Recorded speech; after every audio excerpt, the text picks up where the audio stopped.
વડોદરા શહેરમાં વિશ્વામિત્રી નદીની ચાલતી કામગીરીનું નિરીક્ષણ કરવા માટે પાલિકાના અધિકારીઓએ મુલાકાત લીધી। ગત 2 વર્ષથી વડોદરા શહેરમાં માનવ સર્જિતના કારણે વડોદરાના નાગરિકોએ બે વાર પૂરની પરિસ્થિતિને હેરાન પરેશાન થઈ ગયા, ત્યારે તંત્ર દ્વારા વિશ્વામિત્રી નદીને ઊંડી અને પહોળી કરવાની કામગીરી હાથ ધરવામાં આવે છે। ત્યારે સમા બ્રિજ પાસેથી પસાર થતી વિશ્વામિત્રી નદીની ચાલતી કામગીરીનું નિરીક્ષણ કરવામાં મ્યુનિસિપલ કમિશનર અને મેયર સાથે સ્થાયી સમિતિના ચેરમેન અને પદાધિકારીઓ સ્થળ નિરીક્ષણ કર્યું હતું અને વડોદરા શહેરમાં ફરી પૂરની પરિસ્થિતિ ન સર્જાય તેનું ધ્યાન રાખીને વિશ્વામિત્રી નદીને ઊંડી અને પહોળી કરવામાં આવી રહી છે।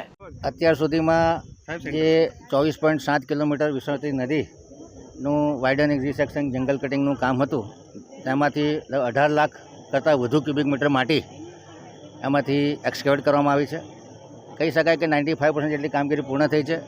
આવનારા સમયમાં 1 લાખ ક્યુબિક મીટર માટી કાઢવાની છે, જે આવનારા 10 દિવસમાં કામગીરી પૂર્ણ કરવામાં આવશે। અત્યારે ફાઇનલ ફિનિશિંગનું કામ ચાલી રહ્યું છે।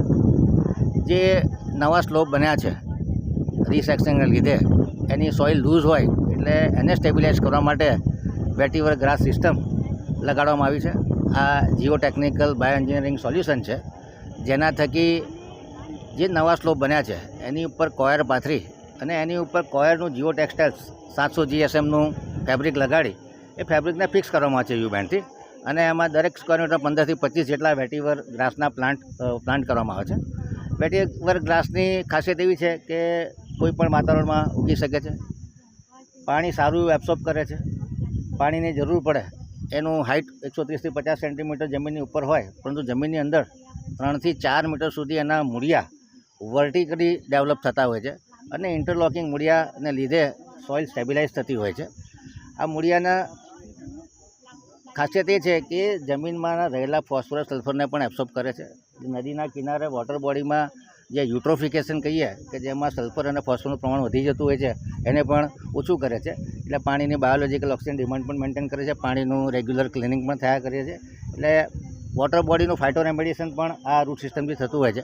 સાથે સાથે જમીનમાં રહેલી હેવી મેટલ્સ પણ આ રૂટ સિસ્ટમમાં એબ્સોર્બ થતી હોય છે, એટલે જમીનનું પણ શુદ્ધિકરણ થતું હોય છે, એને લેન્ડનું બાયો રેમેડિએશન કહીએ છીએ।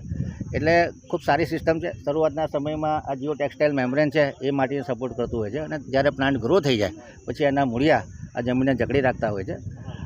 વાતાવરણમાંથી કાર્બન ડાયોક્સાઇડનું પણ સિક્વેસ્ટ્રેશન થાય, ઓક્સિજન પણ રિલીઝ થાય, એનો લુક પણ સારો આવે, અને દર 2-3 વર્ષે એને આપણે એ કરી નાખીએ લોન ટ્રીમિંગ, તો એ પણ કામ લાગે, જનાવરો પણ એનો ખોરાક તરીકે ઉપયોગ કરી શકે।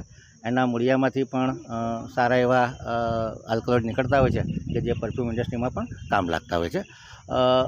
સાથે સાથે જે ચોમાસાને લગતી અન્ય કામગીરી છે, આજવા સરોવરનું ડ્રેજિંગ એ લગભગ 35 થી 40% જેટલું પૂર્ણ થયું છે। જે પ્રતાપપુરા સરોવર છે એની પણ કામગીરી 40% જેટલી પૂર્ણ થઈ છે। દેણાની કામગીરી લગભગ 100% પૂર્ણ થઈ ગઈ છે, અને જે રીતે પર્કોલેટિંગ વેલ અને ડીપ રિચાર્જ વેલની કામગીરી છે એ પણ ફૂલ ફોર્સમાં ચાલી રહી છે। અત્યાર સુધીમાં 200 જેટલા વેલ પતી ગયા છે અને 300 જેટલા વેલની કામગીરી પ્રગતિ હેઠળ છે। જે અલગ અલગ ઝોનમાં વરસાદી કેચપીટ સાફ કરવાની છે, વરસાદી ગટરોની સાફ સફાઈ છે અને કાંસોની સાફ સફાઈ છે, એની કામગીરી પણ 70 થી 90% જેટલી પૂર્ણ થવા આવી છે। અત્યારે પ્રી મોન્સૂન કામગીરી પૂર જોશમાં ચાલી રહી છે।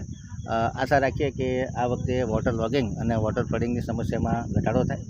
જે રીતે વિશ્વામિત્રીનું ડ્રેજિંગ રિસેક્શન કરવામાં આવ્યું છે એની કેરિંગ કેપેસિટી 800 ક્યુમેકથી વધારીને 1100 થી 1150 ક્યુમેક કરવામાં આવી છે, 30 થી 40% જેટલી કેપેસિટીમાં વધારો કર્યો છે। એટલે ગઈ વખત કરતાં 30 થી 40% વરસાદ વધુ પડે તો પણ પૂર ન આવે એ પ્રમાણેનું આયોજન કોર્પોરેશન દ્વારા કરવામાં આવ્યું છે।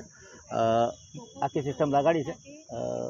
ઓવર ફૂટિંગ ઉપર એજન્સીને સૂચના આપી છે કે આ આખા બંને કિનારા પર જ્યાં જ્યાં જરૂર છે અને નવા જે સ્લોપ બનાવ્યા છે એની પર વેટીવર ગ્રાસની સિસ્ટમ લગાડવામાં આવે।